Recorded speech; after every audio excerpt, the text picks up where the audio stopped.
Hello বন্ধুরা, আবারও একটা মিনি ব্লগে তোমাদের স্বাগত। আগেই তোমাদের বলেছি যে আমাদের অ্যানুয়াল প্রোগ্রামের আগের কিছু ক্লিপিং আমি নিয়ে রাখছি, যেগুলো তোমরা অ্যানুয়াল প্রোগ্রাম হয়ে যাওয়ার পরে দেখতে পাবে। এখানে দেখতেই পাচ্ছ ক্লাস চলছে, আমি বসে আছি, আর তৃষা এখানে বসে বসে ব্যাগ প্যাক করছে, মানে যেগুলো আমরা গিফট হিসেবে ক্লায়েন্টদের স্টুডেন্টদের দেবো। এটা আমার তরফ থেকে আগের বছরও ছিল, এবছরও ছিল একটা করে পার্টস, যেটা সবাই খুব লাগে আর কি পার্টসটা। তো সেটা আমার দিক থেকে আমি একটু গিফট করি। তো ক্লাস শেষ হয়ে যাওয়ার পরে ওরা এখন গিফট প্যাক করতে আবার বসেছে সবাই মিলে। এতক্ষণ তৃষা করছিল, এবারে সবাই মিলে বসেছে। তা আমি ওদের বললাম যে তোমরা একটুখানি যাও, গিয়ে চিপস ফিপস নিয়ে এসো, একটু কিছু খেতে খেতে কাজ করো। তো একটু চিপস নিয়ে এসে সবাইয়ের গালে গালে দেওয়া দিই হচ্ছে। দেখতেই পাচ্ছ কেয়া এখানে সবাইয়ের গালে দিচ্ছে। সত্যি কথা বলতে এত বড় একটা ইভেন্ট এতগুলো মানুষ ছাড়া কোনোভাবেই সুষ্ঠুরূপে করা পসিবল নয়। আমি হয়তো সব কিছু অ্যারেঞ্জ করে দিয়েছি, বাট ওরা সেগুলোকে সব সিস্টেমেটিক ওয়েতে যেরকমভাবে রিমো ওদেরকে গাইড করেছে বা আমি বলেছি, সেইভাবে ওরা যেভাবে সব সুন্দর করে আগে থেকে গুছিয়ে রেখেছে, যাতে আমার কাজটা অনেক ইজি হয়ে গেছে। যে ইভেন্টটা বলছি তো বারবার, যে তোমরা সামনে একদিনের দেখছো, এর পেছনে কিন্তু ওদের অনেকের পরিশ্রম রয়েছে এবং ওদের অনেকের হয়তো আনন্দ করে করে কাজটা করেছে বলে হয়তো অতটা গায়ে লাগেনি, কিন্তু সত্যি কথা বলতে যে পরিশ্রমটা ওরা করেছে, আমার তো সত্যি ওদেরকে থ্যাংক ইউ বলার ভাষা নেই।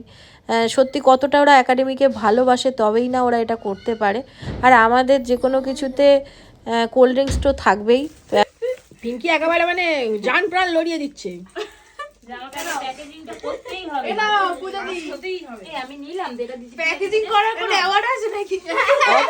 অবশ্যই ভলেন্টিয়ারদের কাজের ওপরে তো কিছু একটা তো আছে। তাহলে ওটা তিসারি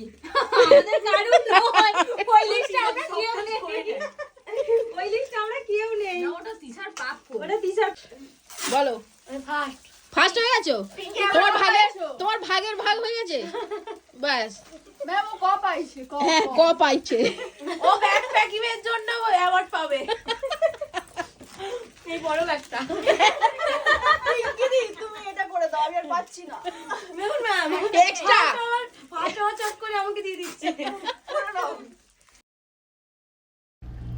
তো সবাই মিলে করছিল বলে 100 পিস ব্যাগ একদম নিমেষের মধ্যেই শেষ হয়ে গেল। যদিও কয়েকদিন আগে মন্দিরা, চম্পা আর তৃষা মিলে কিছুটা করে রেখেছিল, আর বাদবাকি আজকের একদিনেই সব এতগুলো মিলে করেছে, তো সবই হয়ে গেছে। এখানে দিতিপ্রিয়া কাউন্ট করে করে করে রাখছে, আর দিতিপ্রিয়ার কাউন্টিং বারবার গুলিয়ে দেওয়ার জন্য পূজা ওকে কথা বলানোর চেষ্টা করছে, হাসানোর চেষ্টা করছে।